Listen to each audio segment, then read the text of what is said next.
Hello, friends. We're back with another episode of Pursuit of Scrappiness podcast. Whether you're building a business, running a team, or just starting out in your career, we're here to bring you scrappy and actionable insights to help you become more productive. My name is Janis Epps, as always. With me today here, Mr. Uldis Tarascons as well. Hey. Hi.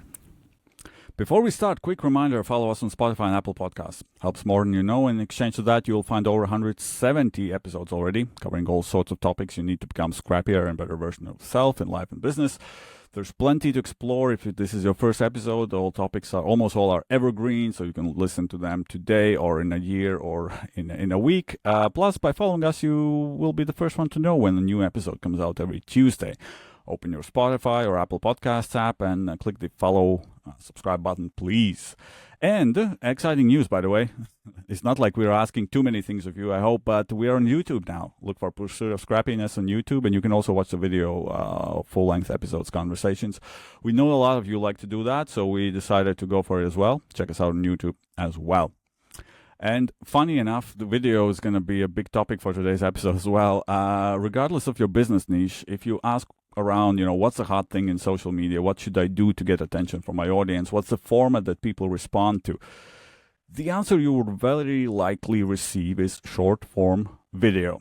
A silver bullet almost to address all your business challenges. Just create a short form video, upload it, go viral, grow your business organically, right?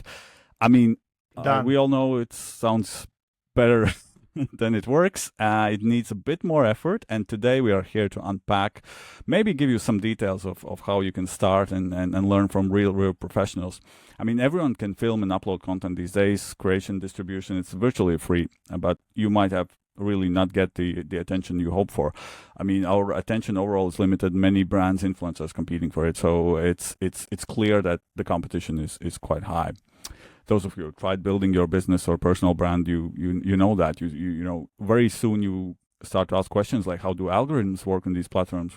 What should I post? When should I post? How often should I post? Can I copy just other TikTokers, YouTubers, and will I get the reach? In order to answer all these questions today, we have someone whose bread and butter is exactly short form video content creation for platforms such as YouTube and TikTok. Entrepreneur who has helped his clients to get over 1 billion views in past 2 years on social media. He's working with also famous YouTubers such as Mike Thurston, and he's runs an agency that specializes in helping brands, influencers, entrepreneurs to produce consistent short-form content that can grow organically. We're happy to welcome Elvis Kruze with us today. Hey. Hey guys. Yeah, nice to you have me here today. Yeah, Elvis is a founder of Eksplodemedia agency, and basically today we thought of diving into this topic of social media content and video, and for brands and a lot of you I know in business world, entrepreneurs, VCs, you want to build your personal brand also on social media. So let's see what it takes to do from someone who's done it successfully. To warm up, I actually wanted to ask, there was one stat I heard, and I'm not able to quote it entirely, but I'm sure it's actually the big things are true. That 19 or 80% of content that you saw today on TikTok, LinkedIn, or whatever has been produced in last 24 hours. So this content cycle is just so fast. Do you find it as well? Do you find it believable working in the industry, and overall, is there a upper limit of content production we can reach? I mean, what's the industry like these days? Yeah, that's an interesting stat. Something I, to be honest, haven't paid attention to. But I would say it could be true. Seeing that, especially today, if we look at it. More and more creators are blowing up and going viral with being as authentic and as themselves as they can be. And that means, picking up the phone, picking up the camera, saying something to it and uploading it. Yeah, we had this boom of this over-edited, I would say over-edited, over-designed, pretty content where we are sitting here and there's animations here, there, and it's full of distractions. And for some time it worked. It got people views. It put you in a state of authority. Wow, how can he edit such high quality content with all of these animations and everything. And it was just as an authority thing. People watched you because, oh, you have editors who you pay a lot of money for it. But then it happened that, a lot of people start to do that style, and it wasn't. Started to look cheap.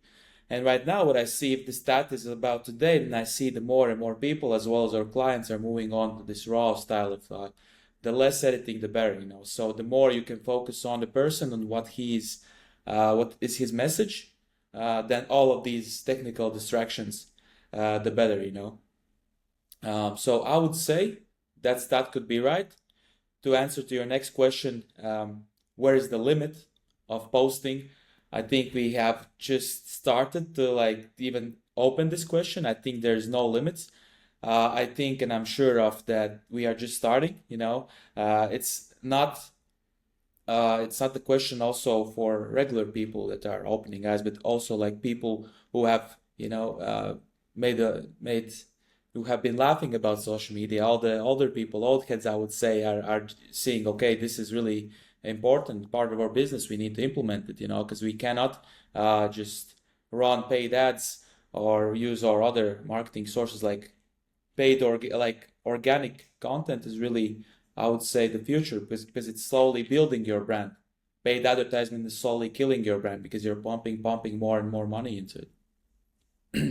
So Yeah, I mean, it's just I think it just gets tougher and tougher to compete. Obviously, production gets easier and easier. Even like we've been doing podcasts, I think 3-4 years now. When we started there, you had to cut those clips. There were already tools that are putting on those elements. I think like this Gary Vee some 6 years ago started this loading bar on social media. Everybody now then use the loading bar and the captions and everything.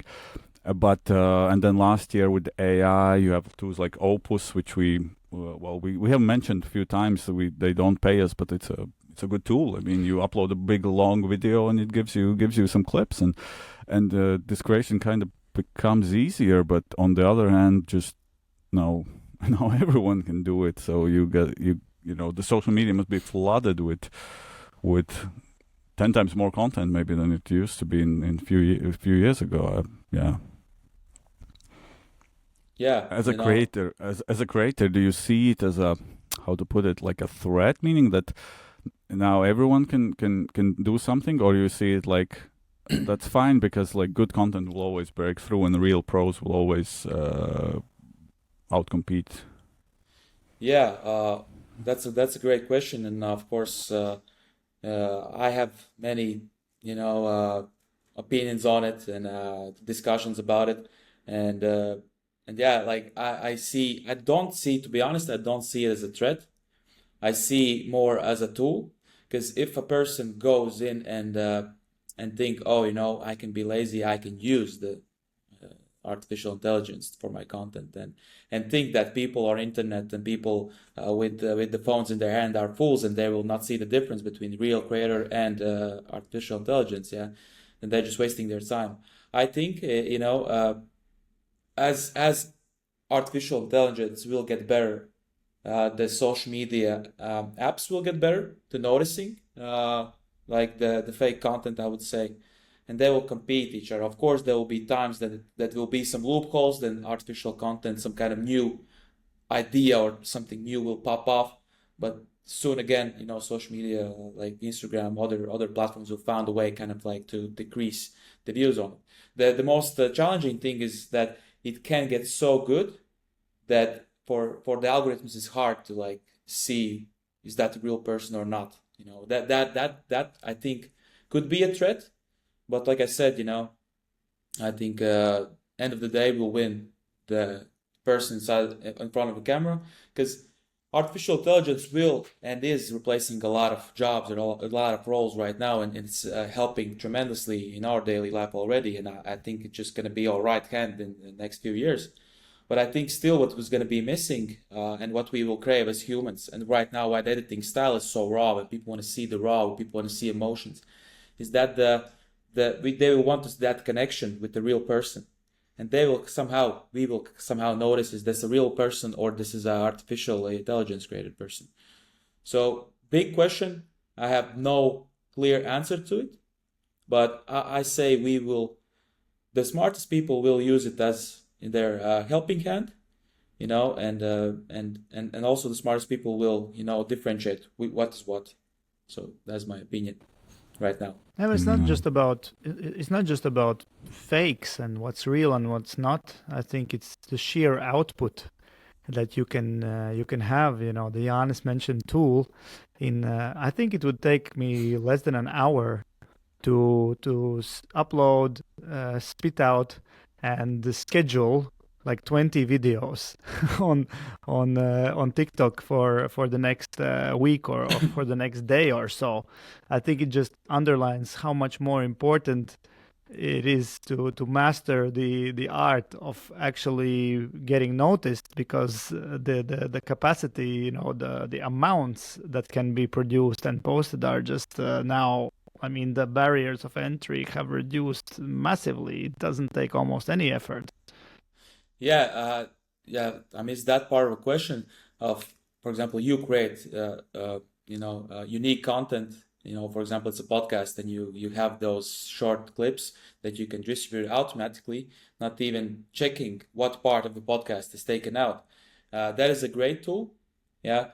But then again, you have to then look and analyze, is that really the best part of the content? And if it's not, then really you're putting out a lot of useless, a lot of spammy content with your face and with your voice on it. So have to look really analytically, like what that tool is putting out.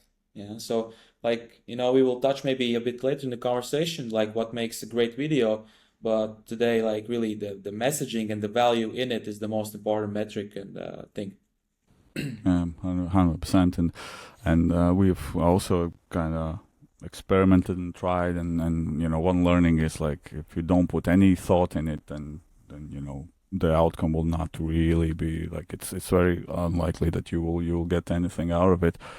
Let's say there's a entrepreneur wants to build her personal brand and thinks like, okay, I have a phone, I could film a few minutes or a minute or 30 seconds talking about some topic, and I was just interested, like, you as a professional, how do you even approach the whole process of starting from ideation and planning and just understanding, producing something that you think will be good? It's not 100% guaranteed to know this, but for someone who's just starting and who's not a professional, maybe you can, give us an insight in your workflow, how you approach this. Yeah, so first of all, when we work with people, we are really great listeners. We ask a lot of questions. We try to get as much information as we can. So how it works, there's different people. We have people we help that are really busy, and they don't want to spend too much effort in the content. They just want something what works, what is their niche. And for example, we could meet with them and get in one day, like a month's worth of content in one day, one half day. Yeah. Some people are a bit more critical about themselves, and they want, maybe have content days, couple of days a week, or maybe create something every day. So it depends on you. And what I would say to like a beginner, like what we do is we try to understand your personality and your interests and what you want to be known for in like 5 to 10 years. When we know that, then we take similar people like you on the internet, we already are successful, I would say, and we are not copying, but we are just checking what worked them for them, because there's a lot of niches we work with, and then we come up with a strategy that is your personality, that is you, and that is what is working already there. And then that is kind of like starting point where to move people, which direction. And when they get this dopamine of like something is working out and I'm getting, then he naturally founds topics himself and naturally comes up with ideas, and it's a lot easier. But for beginner, I would say, do not copy and paste, but just steal a little bit of ideas, steal a bit. Don't invent a new bicycle in this age. There's a lot of great creators that are really similar to you, that are really similar values to you, and don't be afraid. It just takes a little bit of inspiration. Like good artists also takes inspiration. That's the Yeah. same with content. I mean, researching exactly. It's almost like a bit of homework you need to do. Are there any, I don't know, tools how you can, based on keywords or based on interests, you can find similar uh, people, or you just go into search in TikTok and YouTube and go from there? Yeah, so good tip I can give you, uh, which I think also shared, on my socials sometimes is that if you don't have really like anything, you don't know what is working. You also don't want to spend time of like putting out content, you're not confident about, or you don't know what will work. So you can go on TikTok, and there's a search bar. And TikTok is really good for, actually Instagram is now on the same page, I would say, but TikTok was before Instagram really good at the SEO, search engine optimization. So basically the tip is like that. For example, you are interested in fitness, you write in the search bar fitness tips, and then on the filter you choose the most liked and the last 7 days. And basically you have all the videos from the creators who have posted their videos who have went viral in the last 7 days, which means you have proven concept that idea works, that people are interested, people are saving, people are commenting, and look what they're commenting. And second of all, it's trendy because it's in the last 7 days. So I think still to this day, it is the best tool because you can research yourself, you can look for ideas yourself. Like like ways you can go. There's so many ways you can go these days, and but the biggest Yeah. thing is end of the day you have to find something from your expertise you went through life to get out in the world. You cannot completely copy someone if you want to be long term in this game. Yeah, it's like this. You need to find this the Venn diagram where your knowledge, actually your interest, because if you're putting in years in it, you kind of you need to be passionate about it. Knowledge, interest, and demand kind of overlaps, maybe even more factors. But yeah, I was just thinking in terms of when you see brands putting something out, which could be a tricky question because bad content actually doesn't even reach you. None of us see like some kind of failures. But in case you have, especially from entrepreneurs or businesses, any. So we discussed that you need to do some research. We discussed that you need to also, be knowledgeable about topic. Other, I know, mistakes you have noticed that someone who's not a pro in social media, but is pro in his industry, but doesn't really, get the pulse of social media might make. Mhm. Yeah, like uh, if we talk about, you mentioned brands specifically, like there's a business that wants to grow on social media, get more customers, and make more money. Right now, like a lot of those brands and serious brands have opened their eyes. Like that's no question about it. But like smaller brands, smaller businesses, I would say they make. I have occasionally like conversations with these smaller brands that they make the mistake of not zooming out and not understanding how the sale is happening. Sale is happening, not someone is interested to look at your picture of your product, but person to person. People buy from people. That has been like business 101 from day one. So they make a mistake thinking, at least if I'm gonna post something and be consistent, it will work. And I see an Instagram page of their products, just a bottle of skincare product or something like that, and just like they don't zoom out to think like, why would someone care of your brand? Why? And the mistake is they either are too afraid to be in the content themselves, to be the face of their brand, to build the trust with the potential customer, or if they are like a serious business owner, like a bigger business owner, they have to attract teams and people. For example, what the trend right now is to bring in influencers on your brand, that they are the face of your brand, that they are making dynamic videos showing how they're using your brand. We see it all the time. Yeah, and the mistake is that people, just not zoom out, not look at what their competition is doing, and they're, you know, trying to make these sales, and pushing all this money into advertisement, thinking, like this is the better option. like short term it is, you will get the short term sales, but if you really, I think long term about your organic brand, then you just have a launch, new product launch, and it sells out eventually. Yeah, because like the sale is like a long process, and in some industries very long. But like you have different stages, and I you know, and not maybe I'm not correct academically how to break it down, but like you have, I don't know, the consideration, discovery phase, and at some point when you're really comparing already, like very far down the decision funnel, when you're comparing exact products, and maybe the product picture can actually work, but until you even get there, like that's the part where this human, I guess, is important. And you mentioned like either it's your face as a founder or somebody from your company, or even companies hire influencers. It sounds like almost the only way how you can humanly do it, because are there even examples where people respond to like a a non-personal entity, a brand page or something like that? I don't know, like it almost sounds like the only way.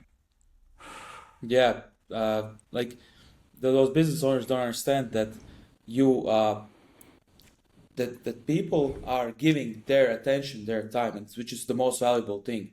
And if you treat them like nothing, like I'm gonna post this picture of my skincare bottle or whatever, and it's just delusional to think that you're gonna win this way. Yeah, so it needs to have even the the big brands in our home country, Latvia, all opening eyes, like every influencer who is with them, and at least okay, people know it's an ad or influencer is there to like promote a product. Then at least they get it in entertaining way. At least they get something out of it. They're like, oh, it's a great brand, there. And also what I would add, I just understood like you have a chance to show the world what your brand is about. For example, you are really serious, or you are really about your product, like serious, then you show that you're a serious brand, and maybe you attract more serious people. You have an influencer yourself, or bubbly, you're jumping around, showing life isn't have to be taken too serious, then people see your brand as that. And you can really change perspective how people see your brand. And if it's just product pictures, if it's just thinking delusional you're gonna sell like that, then there's really no trust, and it's hard to sell. Another thing I thought of, actually, if a mistake or how much the production quality in this matters. You kind of started mentioning it about like being raw and natural. And what I've heard from other people who maybe are thinking about creating, and very often they are discussing, how to buy the most expensive microphone for podcasting, or like a super fancy camera before even, they've recorded a video. How much does that play? Like equipment, what is like a minimum must have, and what is overkill? Yeah, what I think is for someone who's at the stage want to do content, but they're stuck with this thing that I don't have equipment, excuses. Yeah.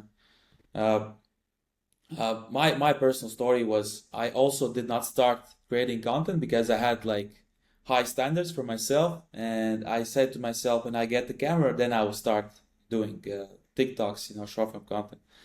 And I procrastinated like when I was young, and then I finally bought the camera, and then okay, like this is the moment. Are you a man, or are you a I will not swear on here.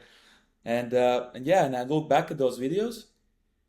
I had like a DSLR, like professional camera. Like I saved up, I bought it, and I look back at those videos, and they're not even better than like an iPhone footage. Like less better. I didn't have a microphone. I didn't know how the settings work. I shot it on auto mode. Some videographers will hear like be and laugh.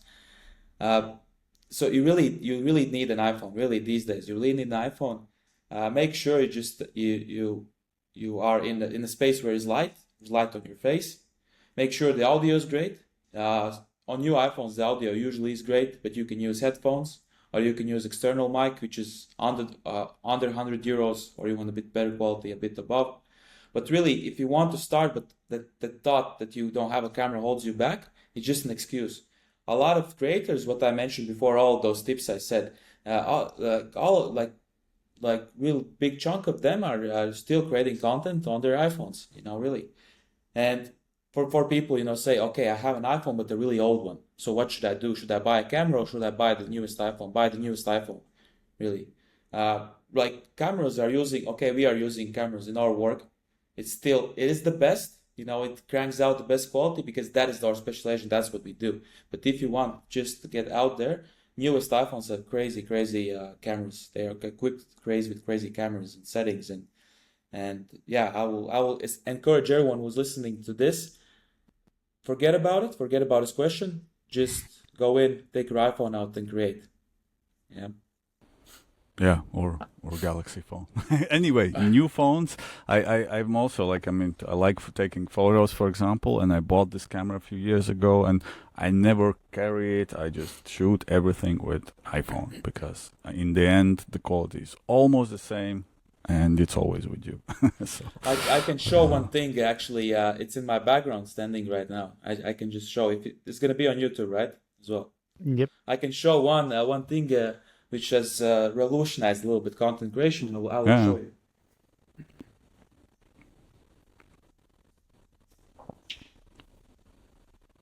This thing looks like what is it? something police would use to beat people, but this is DJI Osmo Pocket 3. Basically, you can see the gimbal is moving. Yeah, Basically, this is a vlogging camera that can also be used to shoot reels, like portrait mode. And the great thing about this is really compact. You just flip the screen and you start to record videos. You can vlog with this because I'm showing this for some people who are into vlogging, into YouTube. And the big problem was, that first of all, iPhones are still clumsy because you have to turn the screen. And the big cameras, you have to get it out, then turn it on, and it's like you already forgot what you want to say.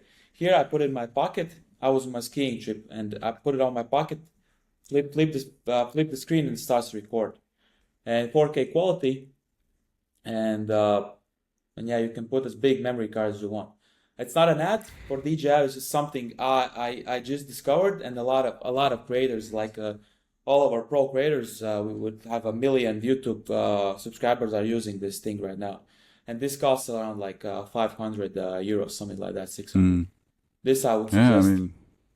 mean, you see how yeah, exactly. I mean, like if you uh, there are options basically, and even iPhone is or Samsung phone or whatever you like. Google just announced a new phone with a really good camera. No excuses anymore. Well, I can say anything about Android phones, to be honest. Yeah, kind of an iPhone side a little bit here. About another thing that people, a lot of them think about is algorithms. And a lot of times when you say like, "Oh, I didn't get any views," probably algorithm is to blame. How much in video algorithms? How big role it plays, and are there any tricks? Because they change almost like every half year. Or post then, post in the night, post in the morning. Anything you have learned that actually works with appeasing the algorithm gods? Yeah, I love this question. I have a great answer to this. And forget about the algorithm. You are the algorithm. You as a person.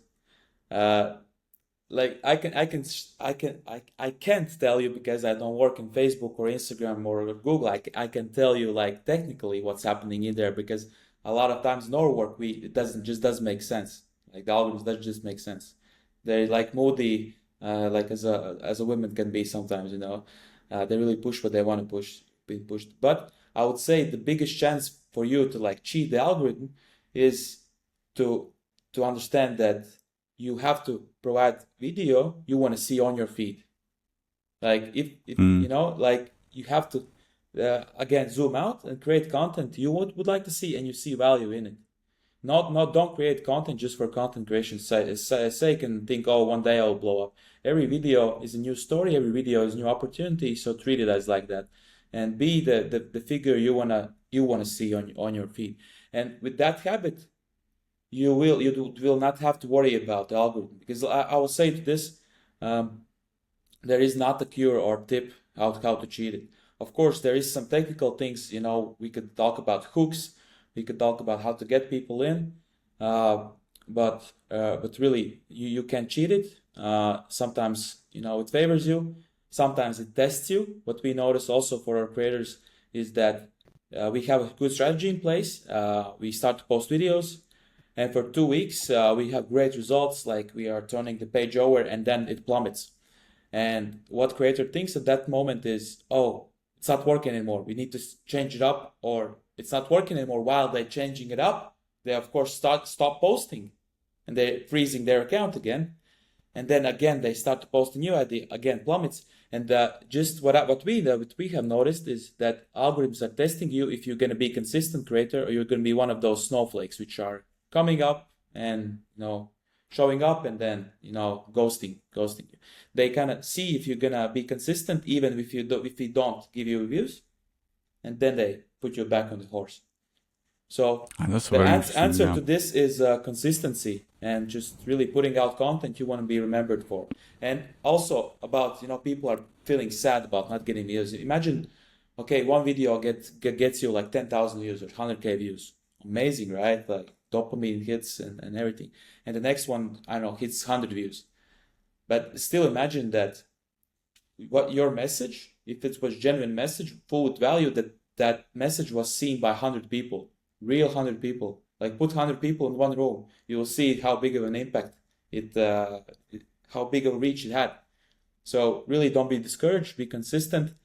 And one extra tip I will add to this is people who are discouraged by the views and everything is, if you haven't made at least 100 videos, 100 reels, then don't even look at the views, at followers, at analytics. Get in the habit to create 100 videos, because then you will learn all the necessary things you need to kind of cheat the algorithm. You will understand, you will adjust, yeah. But sometimes as well, I would say, like a personal trainer people choose. Sometimes people come work with us, or with other company to give them guidance, give them strategy to shortcut that way.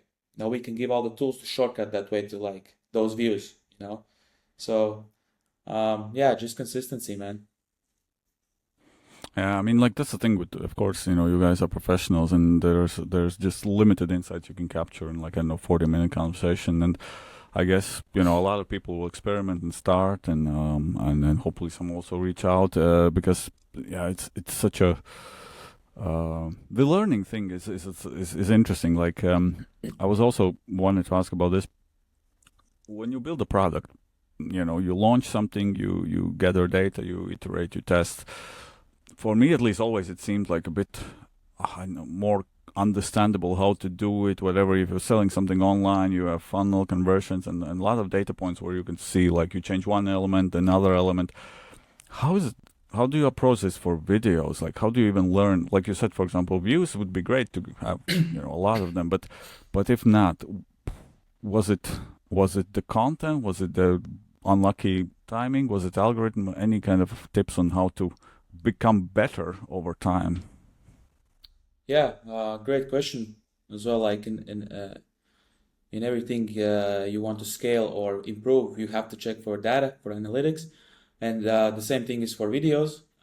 Also, like to get back to the last question, to how to trick the algorithm, is that you could follow data. So, for example, like every video, you can see after some time, when it has run for a couple of days, you can see the data of like watch time and the retention rate. And what we focus on, and why really we sometimes you hear the word hook, or how the video ends, CTAs, call to actions. You have to be really smart with it, because the most important metric is the watch time. Is not the likes, is not the comments, is the person sticks from the start till the end to your video. And if you mess up the hook, if the hook is, you're sitting there and you have video starts and you're like, hello guys, my name is Elvis, and in today's short form video I'm gonna, you're already lost. Done. You already have to jump in in what you're gonna say, and also the ending. You said what you needed to say, and you start, telling about If you like this video, please like, comment something, and also in my bio there's this and that, also like 5, 7, 10 seconds. And people already like are super curious. They already sense that you're gonna promote something, and that leaves you to like, if you had the opportunity, you had 100% watch time, that leaves you to 80%. Yeah, and ultimately it hinders your gains of reach, because we want to make videos that people watch from start till the end, and hopefully they didn't catch it as well, and they have a loop and they watch it again. And if you crack that, that is the best thing. I would say that is the best analytic, because we see in the analytics the percentage of the watch time till which second majority stopped watching, and we look at that place and we then implement some changes that needs to be done. That is the most important thing. Yeah. That's a good point, because I mean, like sometimes I guess the beginning, most of people who are at least somewhat serious about social media should understand, like the beginning is important, post first line of text or video, first few seconds, ending as well, actually, that I kind of didn't maybe know before, like in that detail as you mentioned. That's a good insight. Can you explain why do you want that people didn't fully understand and watch it again? Yeah, there's small tricks. What I mean is not in a bad way, but in a good way. That short form content is the name short form. Yeah, you sometimes people want to explain too much in one short, and that means that people are taking already a lot from the short, and they already got bored and they leave. But you want to keep in one short one main idea. Or, there's 3 quick tips, or there's 5 quick tips, but quick ones, yeah. And sometimes you don't want to, expand video for too long, like I said, because they're gonna leave. If you leave it shorter, and maybe you don't put all the details out, like everything you're just saying, like you open the book, say everything, and they will watch again, trying to catch that idea again. So that will boost, and that is really working good. For example, if you have a podcast, or a YouTube channel, and if you're really interested for longer version of this story, they will go to your long form content. Yeah. So the idea was not to like trick people, not to understand. You have to be clear in your messaging. You have to give value. But I've seen people also with our clients that we have, hey man, we just have to refilm it because you just made the short 3, 4, 5 minutes long. Yeah, we need to cut it down a little bit. Yeah. Are there any like golden rules for length? 30 seconds, 90 seconds, 60 seconds, and in what does it depend on? Yeah, good question. I also wanted to add to what I said lastly. Also, some videos on short form like also works like 3, 4, 5 minutes long. Especially TikTok, we have noticed some longer form content, which is doing great. But it really depends on if it's a good story. If a person is really good storyteller, that will work. Yeah. If a person is not a good storyteller, and if he is giving you tips or methods how to improve your work, whatever you're doing, for example, fitness influencer, then better stick with one main idea, per video, one main tip. For example, if you're talking about how to grow your biceps, then just talk about how to grow your biceps. Don't touch the triceps, shoulders, chest, because people will watch who's interested in biceps and they will just leave. And what again, that hinders your watch time. So if you can share your message in 30 seconds and make it valuable, do it. If it takes you 60 seconds, do it. But then from analytics, you will see, okay, I talked about biceps for a minute and people are leaving in 30 seconds. 30-second mark, they're leaving. So maybe I need to shorten it down a little bit. So there's no golden rule. Everyone is different. Everyone's storytelling is different, and everyone's charisma is different to attract the viewer. Yeah, I think you already almost answered one of the questions I thought of asking as well, like for personal brand creators who want to grow, how they should measure it. From what the things I heard, obviously you want, if you're a business, you want to, be selling, or if you're a person that depends on networking, you want, somebody will write to you, you will see results, or you won't see them, but that's one way of measuring it. But then in the short term, then at least, you can focus on on retention rate of your videos and just really drill into those metrics, what would you say about follower numbers or things like that? Is that important or? Yeah, it depends on your goal. For a person who's trying to sell, for example, like if you talk business here, yeah, like about followers. If you're not doing business on social media, then it's just for your ego to have as much followers as you have, because it doesn't matter, if you can't sell the audience, it's worthless. We have noticed with the multiple people in the industry that can make, like people with 5,000 followers can make more money than people with 200,000 followers. Like literally, I've seen this many times. The followers are not as important. Important is the quality of the follower. So if your content is all over the place, or for example, we have this one instance that one of our clients was on a popular TV show in England, and he got a bunch of followers. Yeah, and his niche is fitness. Like he's a fitness coach, not Mike, but other one.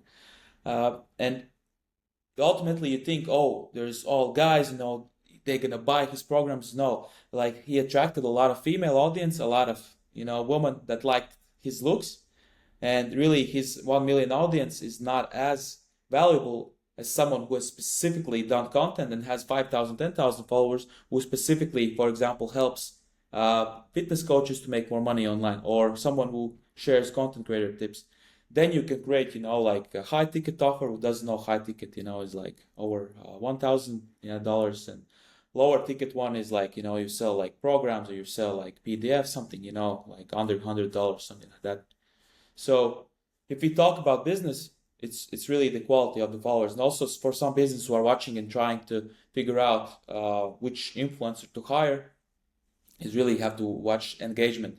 Okay, he maybe have 100,000 followers, but what is the percentage of the followers who are actually liking, who are actually commenting on it? Yeah, because there's a lot of dead profiles out there, and you can't watch the follower account at all. And especially, I would add this on Instagram is a bit more important than on TikTok, because how Instagram algorithm works is they push your content first to your followers. If they engage, they like what you posted, then they push you out to explore page. TikTok works a bit different. TikTok pushes you out to everyone, and a little bit, just a little bit, to your followers, which is kind of weird, So, but that is also, that is really good for TikTok. Why a lot of people blowed up like previous years, because you were pushed out to explore page. They just competed with Instagram and they won in those years. And Instagram, just pushed out your followers. And but right now, like especially TikTok followers is not important at all, because someone have gained 1 million followers, and I just met this one influencer in one TikTok meetup here in Dubai, and it was interesting really, because he has like 1 million TikTok followers, but his recent videos don't even get 10,000 views. And what is happening here? Like why he's pushed down? And it really comes down. So are you living with the time, and are you implementing, and are you doing a new content? So what worked 2 years ago doesn't work today. Yeah. So, and also the same thing I mentioned. If you are a content creator whose habit is to create content, you will adapt. And you will enjoy the process. It's not going to be overwhelming for you. So followers don't count. The quality of them counts. Yeah, very good points. And now we talked about very pragmatic and measurable things. And what about, like, you've seen a lot of creators on YouTube. Is there anything like, I don't know, what makes the 1% or stand out? Like, is it like, I don't know, charisma, or they're just super relevant in that time? A few times you also mentioned that it's like last 7 days recency. What worked 2 years ago doesn't work. That's super important as well. Or is it like they just get the trends? They are likable? Anything, something like, what makes them stand out? Yeah, what I'm about to say is really hard to describe, but I believe everyone has this. But it's our mission to find it. It's the each and every individual's X factor. Yeah, so we have noticed, like there is a person who's like handsome or beautiful, they get a lot of attention because of their looks. Then there are people who, for example, are not as attractive visual wise, but they can, like bring out emotion of the audience. They can be funny, they can be charismatic. But what connects all of those people is being themselves, taking out what are you about, like your interests, and if you feel like that you want to talk like Gary, like swear words, say F word here and there, then talk. Don't hold yourself back because people will sense it. And and just be yourself. If you're a quieter person, but you see, oh, this guy is really loud and funny, and my content isn't working because I'm not like that. And no, I've seen many, even my friend who also this year blowed up, also from Latvia, Kristaps Kukain, shout out to him. Also my brother who lives here in Dubai. He's really, really quiet. He's really a peaceful person. That's how he creates content, and people who likes that kind of peaceful style, that doesn't like too much dramatic things happening, that wants to learn quietly, peacefully, you will attract those people. And we come back also to the quality follower. If you're gonna fake that image who is working for someone else to be you, then you will attract followers who will not later buy into you, because okay, this guy changed, like why he was this dynamic, funny, attractive, and now he's like quiet and depressive or whatever. And ugly. So and ugly, yeah. I would say that the X Factor really and what I also see for all those guys and girls who have made it, they have this I would say they're a bit sick in the head, that they believe themselves so much they don't care about anyone who's saying anything, and that is really important, because if you have that, then consistency will come. Because a lot of people, like right now not as much, but previously they're so afraid. They're so afraid to like post content, and my number one tip would be like, for I also had this conversation. They actually, was talking to this young creator, it's like how to get over the fear of posting. Like, there's gonna be my friends, my family. It's really simple. Imagine that in front of camera, also you guys, yeah, we are talking us three together, but realistically we are talking with the camera in an empty room. And if this message if it will reach, if this message reach people, it's not like they're sitting in one big room and watching and laughing, pointing fingers at you. They're really personal. They're watching on their phone, one versus one. And if you treat it like you're talking with a friend, then you lose the fear of that. I think eventually, because a lot of people see the story views on your Instagram, there's a lot of people, what did I just post, and a lot of people saw it, but really it's so personal, and be genuine, and you will not be ashamed of yourself. Yeah, 100%. And from from yourself, like last few years been of course crazy in terms of development and AI and tools and productivity. We're also interested in learning about successful people and their routines and productivity. Any kind of tools in your direct space or whatnot that you have discovered in the last few years, like maybe AI based or not, that have boosted your own personal productivity and helping you to do more in less time? Yeah, so I'm not gonna geek out completely on this. I will share one tool, like which is cliche, but I think all of you use, and me as well, and I'm coming real close with it. It's becoming real my right hand. Is ChatGPT, of course, for all the content, the research ideas. You can ask them crazy prompts, and I'm surprised how good it gets. Yeah, really, I think for everyone should tap into more of this, but use it in a good way. Yeah, that actually use your own expertise together with that. Because, for example, you can write in here, give me top 10 content ideas which worked, in 2000, like, I don't know, just give a prompt, give me like working content ideas for fitness niche. And if you're just purely going to copy it without adding something from you, it's also not going to work, So you have to give your expertise with that. And if you learn actually on web, you can learn a lot of tips how to create really, really good prompts and really get the most out of it. In terms of other tools, Currently, I don't have like this one winner in my head that, oh yeah, this is the future. This so we can depend on it 100%. Like there are a lot of tools, but still there's some things that need to improve. It's not as good. It's not cutting as good. It's not the quality is not as good. Yeah. And also my team, how we operate. I'm more of like the brain operation, not as technical with them. So we, of course, we meet, we talk, we discuss new ways how to do it. But I give my team full freedom on use the tools in their work. If there's a new tool that can help you edit faster, more effective, then share it, do it, and the tools come, like mushrooms after rain. There's and just I It's a see bit it of as a good thing. Yeah. it's a gold rush, and a lot of people want to make money from selling shovels and Yeah, pickaxes. So makes sense. there's a lot of those tools coming out. You just have to wait, which is gonna crystallize and be the Mm. top winners. Yeah. Yeah, no, and a good point about prompting that I think a lot of people still use ChatGPT as like a bit of more advanced Google, and you ask one question, you get okay, it's like the same as Google would give me almost, but when you get into it, prompting and teaching, man, it can save. It's not about saving time; it can make you More more A effective. scrappy and better knowledgeable, version of effective, yourself turning out Yeah. perfect. in life and in business. And business and relationship and everything else. Elvis, super conversation. I think how do people find you if they decide it's not enough for them to try, they want some professional help? How do they find you? Yeah. Thank you guys as well. First of all, I love the name of the podcast, Pursuit of Scrappiness. Yeah.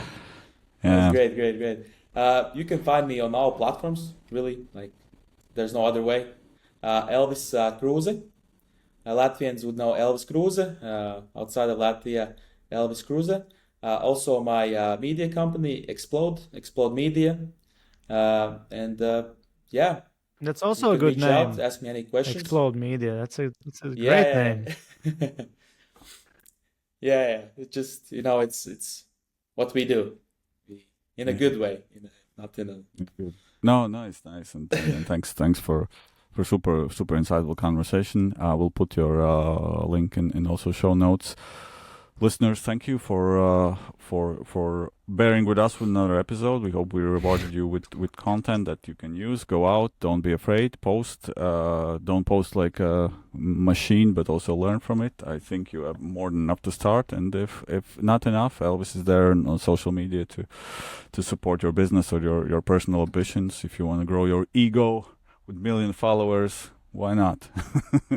Who knows? All right. And the first step is to subscribe to our feed on Spotify, Apple Podcasts, and on YouTube. Go check us out on YouTube. You can see finally what we look Yeah. like.